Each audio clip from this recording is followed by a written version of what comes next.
What's going on, everyone? This is Jeremy coming at you from the Mellow Vapes here in Statesville, and today I'm coming at you with a new product that we're carrying here in our store.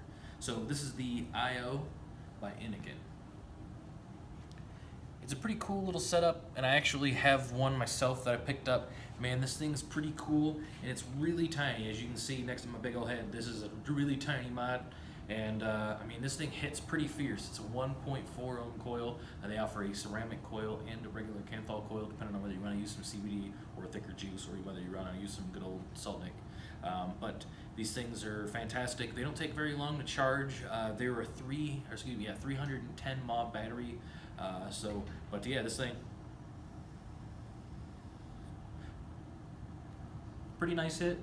It's auto draw, and it gives pretty good flavor. So I would definitely recommend getting yourself one of these. Man, I can't talk today, but I would definitely recommend getting yourself one of these. And we're gonna be carrying them for a while. They come in see black, stainless, and rainbow. So pretty cool colors there. So hope to see some of y'all out, and everyone have a wonderful day.